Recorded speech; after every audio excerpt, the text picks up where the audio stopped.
Samsung, Samsung, Samsung. Vous savez, c'est une marque que j'aime beaucoup, qui fait partie des grands noms qui m'ont fait aimer la tech depuis tout jeune et que je porte tout particulièrement dans mon cœur. Mon tout premier smartphone d'ailleurs, c'était le premier Galaxy S. Je me rappelle de la pub, elle m'avait vraiment envoûté, j'avais vraiment envie d'essayer cette galaxie de possibilités que pouvait offrir ce smartphone à l'époque et ça a continué à travers les années. Bon, j'étais petit, j'avais pas de sous, mais j'attendais que ma mère renouvelle son forfait tous les 24 mois pour prendre les derniers Galaxy S. Du coup, j'ai eu le S1, le S3, le S5, le S7 Edge avec ses bordures incurvées, le S9 Plus, dernier smartphone que j'ai acheté avant de devenir youtubeur. Bref, j'ai eu beaucoup de Galaxy S. Année après année, ma hype pour la marque n'a pas cessé de grandir et j'ai essayé d'obtenir tous les accessoires possibles et imaginables. La montre, la caméra 360, les écouteurs sans fil, enfin bref, un vrai fanboy. Mais vous savez ce qui n'a pas arrêté d'augmenter juste à côté ?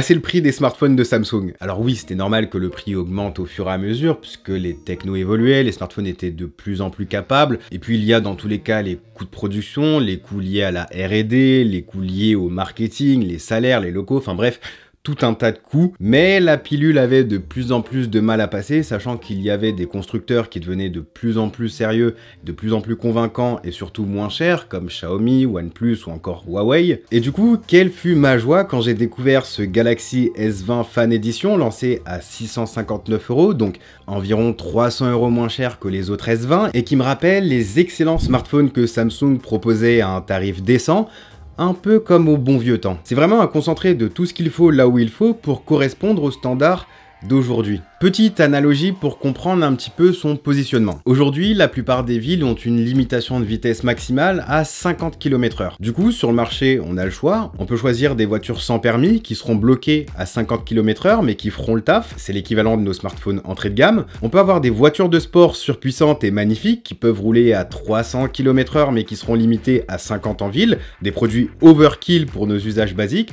Ce sont nos smartphones ultra premium à plus de 1000 €. Et puis on a nos citadines, nos Clio 5, nos Peugeot 308 qui sont relativement jolis, qui en ont dans le coffre et qui sont de bons compromis. Et bien ce Galaxy S20 FE, c'est ça, c'est un lot de bons compromis pour faire baisser le prix et au final correspondre aux attentes et aux besoins du plus grand nombre. C'est d'ailleurs l'essence même de ce produit, une édition créée par Samsung pour les fans de la marque qui ont donné leurs critères pour dresser le portrait robot du smartphone qu'ils attendaient. Fan Edition. Ça se voit sur le design, beaucoup ont reproché à Samsung d'intégrer des bordures incurvées qui sont certes très esthétiques mais pas forcément pratiques au quotidien, du coup Samsung a intégré un écran plat. Par contre, ils ont beaucoup aimé l'écran 100 Hz qui apporte une grande fluidité au quotidien, du coup Samsung l'a gardé sur ce S20 FE. Ses consommateurs trouvaient les dos en verre élégants mais fragiles en cas de chute. Samsung a donc mis un dos en plastique mat, très réussi, de bonne qualité qui est agréable en main, sans oublier la charge sans fil, fonctionnalité présente depuis de très longues années chez la marque, qui propose d'ailleurs une flopée de chargeurs sans fil différents pour ses consommateurs. Et je pourrais continuer à énumérer tout ce qui a été considéré comme utile ou superflu,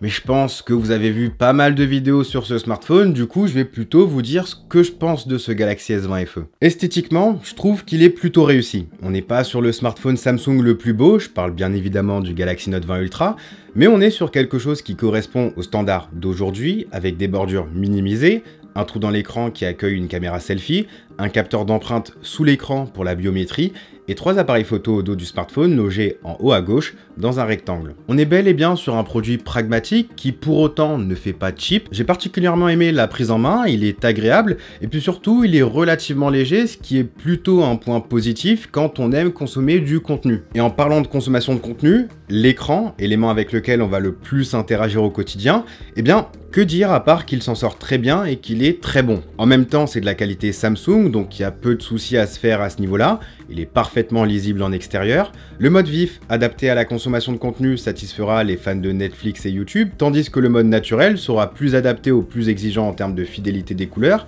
Le mode 120 Hz permet de profiter d'une excellente fluidité dans la navigation au quotidien, et vraiment vous allez aimer consommer du contenu sur ce téléphone, notamment avec ces deux haut-parleurs stéréo. Même jouer sera agréable sur ce smartphone puisque c'est un grand écran Full HD+ OLED de 6,5 pouces, donc il y a de la place pour placer ses doigts, et si vous voulez pousser l'expérience de jeu au maximum, vous pourrez toujours y connecter une manette et profiter du Game Pass de Xbox avec sa solution de cloud gaming. Comme je vous l'ai dit, tout le superflu a été été retiré de ce smartphone pour faire baisser au maximum le tarif final, sans pour autant sacrifier les éléments importants pour nous consommateurs. On retrouve un processeur haut de gamme, 6 Go de RAM et 128 Go de stockage de base, une batterie de 4500 mAh qui tient la route et qui permet de tenir une journée d'utilisation, et 3 focales différentes pour la partie photo. J'ai utilisé le Galaxy Note 20 Ultra et le S20 Ultra avant lui, et autant la prouesse est impressionnante, autant j'ai pas particulièrement utilisé le zoom x50 ou x100 sur ces deux téléphones. C'est une fonctionnalité sympa qui est cool à avoir de temps en temps, mais qui n'est pas non plus indispensable,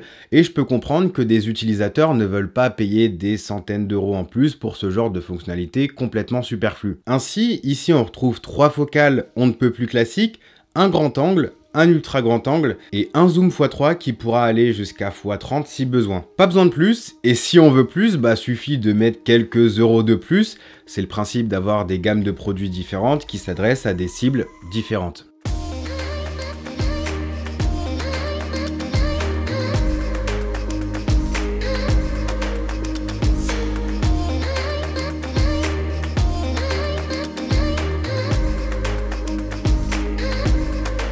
Et j'aimerais terminer sur ça, le positionnement de ce produit.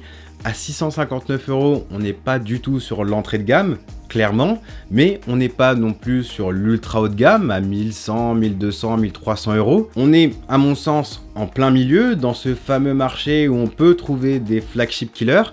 Et encore une fois, à mon sens, je pense que c'est ce qu'est ce Galaxy S20 FE, un tueur de haut de gamme. J'avais énormément critiqué le Galaxy Note 20 classique, lancé quelques mois plus tôt à 1000 €, qui était beaucoup trop cher pour la proposition et qui était absolument à éviter. Ça m'a valu quelques critiques, tant pis, mais j'avais raison puisque ce Galaxy S20 FE est supérieur en tout point à ce Galaxy Note 20 et pourtant il coûte 350 € moins cher. C'est une évidence, il se vendra bien mieux que ce Galaxy Note 20 qui servait uniquement de faire valoir par rapport au Galaxy Note 20 Ultra. Vous étiez d'ailleurs très nombreux à absolument vouloir que j'essaie ce smartphone et je comprends pourquoi. C'est vrai qu'aujourd'hui, vu que je reçois énormément de smartphones, j'ai tendance à trier et me focaliser sur les smartphones ultra haut de gamme puisque c'est là où on trouve en général les plus grosses nouveautés. Mais de temps en temps, il m'arrive aussi de tester des petites pépites qui méritent d'être mises en avant.